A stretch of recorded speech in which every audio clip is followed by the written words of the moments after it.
നമസ്കാരം. രാഹുൽ മാങ്കുട്ടത്തിൽ എംഎൽഎക്കെതിരായ മൂന്നാമത്തെ ലൈംഗിക പീഡന കേസിലെ അതിജീവിതയ്ക്കെതിരെ പത്തനംതിട്ട ജില്ലാ പോലീസ് മേധാവിക്ക് പരാതി നൽകുകയും കോടതിയിൽ മാനനഷ്ട കേസ് ഫയൽ ചെയ്യുകയും ചെയ്യുമെന്ന് പ്രതികരിച്ച് KSU സംസ്ഥാന ജനറൽ സെക്രട്ടറി ഫെന്നി നൈനാൻ. മൂന്നാമത്തെ പരാതിക്കാരി ആത്മാർത്ഥമായാണ് പരാതി നൽകിയതെങ്കിൽ ആ പരാതി നിങ്ങൾ ആദ്യം നൽകേണ്ടത് നിങ്ങളുടെ സുഹൃത്തുക്കളെന്ന് നിങ്ങൾ കരുതുന്നവർക്കെതിരെയെന്നാണ് ഫെന്നി ഫേസ്ബുക്കിലൂടെ പ്രതികരിച്ചത്. ആ പോസ്റ്റ് ഇങ്ങനെയാണ്: മൂന്നാമത്തെ പരാതിക്കാരി ആത്മാർത്ഥമായാണ് പരാതി നൽകിയതെങ്കിൽ ആ പരാതി നിങ്ങൾ ആദ്യം നൽകേണ്ടത് നിങ്ങൾ സുഹൃത്തുക്കളെന്ന് നിങ്ങൾ കരുതുന്നവർക്കെതിരെയാണ്. നിങ്ങളുടെ സ്വകാര്യ ചാറ്റുകളിലെ സ്ക്രീൻഷോട്ടുകൾ പുറത്തുവിട്ടത് അവരാണ്. നിങ്ങൾ ആരോപിക്കുന്നത് ശരിയാണെങ്കിൽ നിങ്ങൾ ക്രൂരമായി ബലാത്സംഗം ചെയ്യപ്പെട്ടു എന്ന് പറഞ്ഞ ദിവസം കഴിഞ്ഞ് കൃത്യം 6 ദിവസങ്ങൾക്കിപ്പുറം വിഷുദിനത്തിൽ നിങ്ങളെ ക്രൂരമായി ബലാത്സംഗം ചെയ്ത ആളിന് നിങ്ങൾ വിഷു കൈനീട്ടം നൽകിയ വിവരം പൊതുജനത്തെ അറിയിച്ചത് അവരാണ്. നിങ്ങൾ നടത്തുന്ന വ്യാജ പ്രചാരണങ്ങൾക്കെതിരെ പത്തനംതിട്ട ജില്ലാ പോലീസ് മേധാവിക്ക് പരാതി നൽകുകയും കോടതിയിൽ മാനനഷ്ട കേസ് ഫയൽ ചെയ്യുകയും ചെയ്യുമെന്നാണ് ആ പോസ്റ്റ്. നീതിപൂർവമായ നടപടിയാണ് അതിജീവിതയ്ക്ക് വേണ്ടതെങ്കിൽ പോലീസിൽ പരാതി കൊടുത്താൽ പോരെയെന്നും തനിക്കെതിരെ കോൺഗ്രസ് നേതാക്കൾക്ക് പരാതി നൽകേണ്ടതുണ്ടോ എന്നുമാണ് ഫെന്നി നൈനാൻ കഴിഞ്ഞ ദിവസമൊക്കെ പ്രതികരിച്ചിരുന്നത്. രാഷ്ട്രീയ ലക്ഷ്യങ്ങൾ കൊണ്ടാണ് കോൺഗ്രസ് നേതാക്കൾക്ക് അതിജീവിത പരാതി കൊടുത്തത്. ഞാൻ അതിജീവിതയുടെ പേരും മറ്റു വിവരങ്ങളും സോഷ്യൽ മീഡിയയുടെ പരസ്യപ്പെടുത്തിയിട്ടില്ല. ആരാണ് സ്വകാര്യ ചാറ്റുകൾ പുറത്തുവിട്ടത്? ഒരു മാധ്യമ പ്രവർത്തകയാണ് പുറത്തുവിട്ടത്. അതിജീവിത അവർക്കെതിരെ കേസ് കൊടുക്കുവാൻ തയ്യാറാകണം. എനിക്കെതിരായ വ്യാജ പ്രചാരണത്തിൽ പത്തനംതിട്ട SPക്ക് പരാതി നൽകിയിട്ടുണ്ട്. അതിജീവിതയ്ക്കെതിരെ മാനനഷ്ട കേസും ഫയൽ ചെയ്യുമെന്നായിരുന്നു ഫെന്നി മാധ്യമങ്ങൾക്ക് മുന്നിൽ പ്രതികരിച്ചത്. കഴിഞ്ഞ ദിവസമായിരുന്നു അതിജീവിത ഇത്തരത്തിൽ രാഹുൽ ഗാന്ധിക്ക് പരാതി നൽകിയത്. ഫെന്നി നൈനാനും കോൺഗ്രസ് സൈബർ സംഘവും സ്വഭാവ ഹത്യ നടത്തുന്നുവെന്നാണ് യുവതിയുടെ പരാതിയിൽ പറയുന്നത്. AICC അധ്യക്ഷൻ മല്ലികാർജുൻ ഖാർഗെയ്ക്കും പ്രിയങ്ക ഗാന്ധി MPക്കും KPCC അധ്യക്ഷൻ സണ്ണി ജോസഫിനും പരാതിയുടെ പകർപ്പും അയച്ചിരുന്നു. രാഹുൽ മാങ്കുട്ടത്തിലും സംഘവും വ്യക്തി വിവരങ്ങൾ പ്രചരിപ്പിക്കുന്നതായി അതിജീവിത പരാതിയിൽ ചൂണ്ടിക്കാട്ടുകയായിരുന്നു. രാഷ്ട്രീയ സ്വാധീനം ഉപയോഗിച്ച് ഭീഷണിപ്പെടുത്തുകയാണ്. ജീവിക്കാൻ കഴിയാത്ത സാഹചര്യമാണെന്നും ഈ പരാതിയിൽ പറയുന്നുണ്ട്. സൈബർ ഗുണ്ടായിസത്തിലൂടെ തന്റെ സ്ത്രീത്വത്തെ ഇവർ അപമാനിക്കുകയാണെന്നും ഈ യുവതിയുടെ പരാതിയിൽ പറയുന്നു. സൈബർ ആക്രമണങ്ങൾ തളർത്തുകയാണെന്നും നിശബ്ദരാക്കാൻ വേണ്ടിയാണ് രാഹുൽ മാങ്കുട്ടത്തിലും സംഘവും ശ്രമിക്കുന്നത്.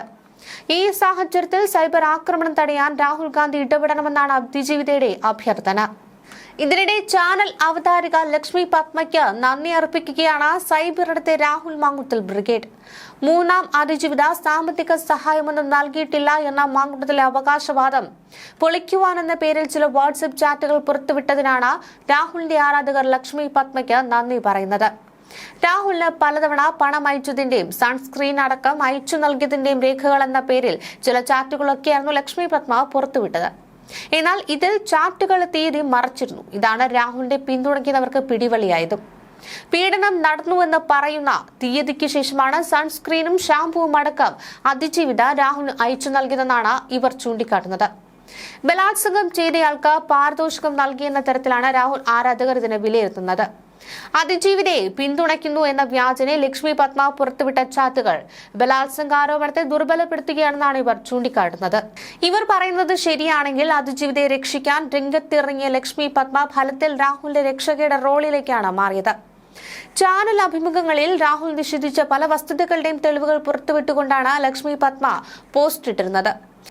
ലക്ഷ്മി അന്ന് പങ്കുവച്ച ആ പോസ്റ്റ് ഇങ്ങനെയാണ്: മാധ്യമപ്രവർത്തകൻ എന്ന നിലയിൽ 24 മാധ്യമപ്രവർത്തകൻ ഹാഷ്മി താജ് ഇബ്രാഹിം ചോദിക്കാതെ പോയ ചില ചോദ്യങ്ങൾ, സമാഹരിക്കാതെ പോയ തെളിവുകൾ എന്ന് പറഞ്ഞുകൊണ്ടായിരുന്നു ആ പോസ്റ്റ്.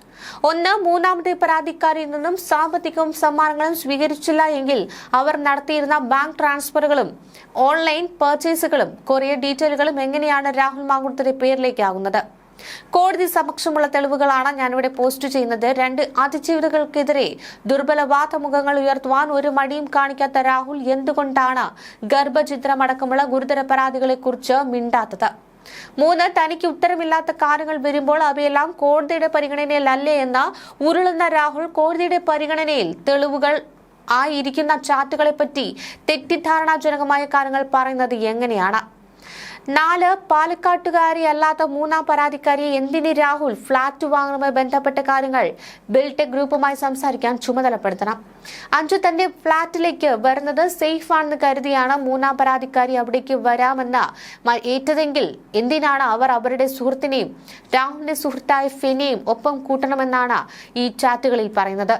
6 പരാതിപ്പെട്ട 3 പേരുമായും ഉഭയകക്ഷി സമ്മതപ്രകാരമാണ് ബന്ധമെന്ന് രാഹുൽ പറയുമ്പോഴും ഒരു രാഷ്ട്രീയ നേതാവിന് ഒരേ സമയം ഇതെങ്ങനെ സാധ്യമാകുമെന്ന് ധാർമ്മികമായ ചോദ്യം.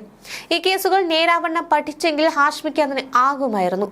അത്യന്തം നിഷ്ഠൂരമായ ലൈംഗിക അതിക്രമങ്ങൾ മാധ്യമ മേഖലയിൽ തന്നെയുള്ള മറ്റു സ്ത്രീകൾക്കെതിരെ ഉണ്ടായി എന്നറിഞ്ഞിട്ടും ഇതുവരെയും പ്രതികരിക്കാത്തവർ, അവയിലൊന്നും പരോക്ഷമായ ഒരു ചോദ്യമുന പോലും ഹാഷ്മിയുടെ ഭാഗത്തു നിന്നും ഉണ്ടാകുന്നത് എന്തുകൊണ്ടാണ്? അതിജീവിതകൾ പരാതിയുമായി എത്തിയതും അല്ലാത്തവരും സൈബർ ഇടങ്ങളിലും അല്ലാതെയും നേരിടുന്ന ആക്രമണങ്ങൾ നേരിട്ടറിയാവുന്ന ഹാഷ്മി അവരൊക്കെ മരണക്കയത്തിലേക്ക് പോകാതെ പിടിച്ചു നിൽക്കുന്നതിന്റെ അധ്വാനം കുറെയൊക്കെ മനസ്സിലാക്കിയ ഹാഷ്മി അവരുടെ എല്ലാം ചങ്ക് തകരുമെന്ന നല്ല ഉറപ്പുണ്ടായിട്ടും ഇങ്ങനെ ഒരു വേട്ടക്കാരന് സ്പേസ് ഒരുക്കും മുൻപ് മിനിമം ഹോംവർക്ക് ചെയ്യണമായിരുന്നു.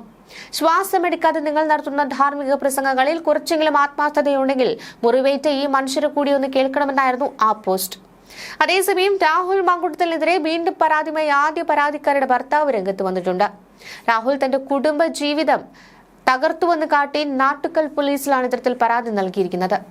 നേരത്തെ മുഖ്യമന്ത്രിക്കും DGPക്കും ഇയാൾ പരാതി നൽകിയിരുന്നു. ഈ പരാതി നൽകി 1 മാസമായിട്ടും നടപടി ഉണ്ടായിട്ടില്ല എന്നാണ് ഈ യുവാവ് ആരോപിക്കുന്നത്.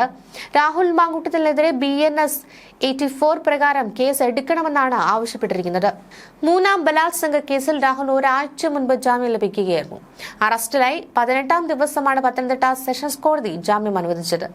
ബലാത്സംഗ കുറ്റം നിലനിൽക്കുമോ എന്ന കാര്യത്തിൽ കൂടുതൽ അന്വേഷണം വേണമെന്നാണ് കോടതി ഉത്തരവിലുള്ളത്. രാഹുലിന് ജാമ്യം അനുവദിച്ചുകൊണ്ടുള്ള കോടതിയുടെ പ്രധാന നിരീക്ഷണങ്ങളൊക്കെ ഇങ്ങനെയാണ്. വിവാഹം വാഗ്ദാനം നൽകിയുള്ള പീഡനമെന്നാണ് പരാതിക്കാരിയുടെ ആക്ഷേപം. എന്നാൽ നിലവിലെ വിവാഹബന്ധം വേർപെടുത്താതെ എങ്ങനെ മറ്റൊരു ബന്ധത്തിലേക്ക് പോകുവാൻ കഴിയും?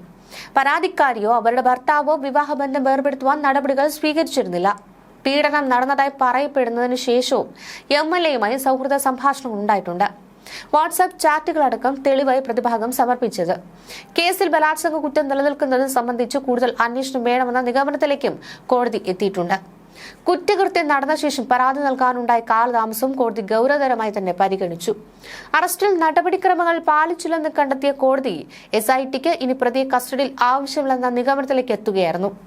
പരാതിക്കാരിയെ ഭീഷണിപ്പെടുത്തരുത് എന്നത് അടക്കമുള്ള വ്യവസ്ഥകൾ കൂടി ഉൾപ്പെടുത്തിക്കൊണ്ടാണ് ജാമ്യം അനുവദിച്ചത്. കഴിഞ്ഞ 11-ാം തീയതി രാത്രി പാലക്കാട്ടെ ഹോട്ടലിൽ നിന്ന് അതീവ രഹസ്യമായിട്ടാണ് ക്രൈംബ്രാഞ്ച് രാഹുൽ മാങ്കൂട്ടത്തിനെ അറസ്റ്റ് ചെയ്തത്. അതേസമയം ഈ ബലാത്സംഗ കേസുകളുമായി ബന്ധപ്പെട്ട് രാഹുൽ മാങ്കൂട്ടത്തിനെ അയോഗ്യനാക്കണമെന്ന പരാതി നൽകിയ DK മുരളിയെ ഹിയറിംഗ് നടത്തുവാൻ നിയമസഭാ പ്രിവിലേജ് ആൻഡ് എത്തിക്സ് കമ്മിറ്റി തീരുമാനമായി. 23-ന് കമ്മിറ്റിക്ക് മുൻപാകെ ഹാജരാകുവാനാണ് മുരളിക്ക് നിർദ്ദേശം നൽകിയിട്ടുള്ളത്. മുരളിയുടെ പരാതിയിൽ സാങ്കേതിക പിഴവുണ്ടെന്ന് എത്തിക്സ് കമ്മിറ്റിയിലെ പ്രതിപക്ഷ അംഗങ്ങൾ ഉന്നയിച്ചു. രാഹുലിന്റെ കേസുകൾ ഉയർത്തി വിഷയം പ്രശ്നമായി ഉന്നയിക്കുവാൻ അവസരം നൽകണമെന്നാണ് DK മുരളിയുടെ ആവശ്യം. ഇത്തരമൊരു ആവശ്യം എന്തിനാണ് എത്തിക്സ് കമ്മിറ്റി പരിഗണിക്കുന്നത് എന്നായിരുന്നു പ്രതിപക്ഷ അംഗങ്ങളുടെ ചോദ്യം. മുരളിക്ക് പിന്നാലെ രാഹുലിനെ കൂടി കേട്ടതിനു ശേഷമായിരിക്കും കമ്മിറ്റി തീരുമാനമെടുക്കുക. സാങ്കേതിക നടപടികൾ നീളുന്നതിനാൽ ഈ ഒരു സമ്മേളന കാലത്ത് അന്തിമ നടപടി ഉണ്ടാകില്ല. രാഹുലിനെ പുറത്താക്കിയെങ്കിലും എത്തിക്സ് കമ്മിറ്റി അയോഗ്യനാക്കുന്നതിനോട് കോൺഗ്രസിന് യോജിപ്പില്ല എന്നാണ് നിലവിലെ റിപ്പോർട്ടുകൾ.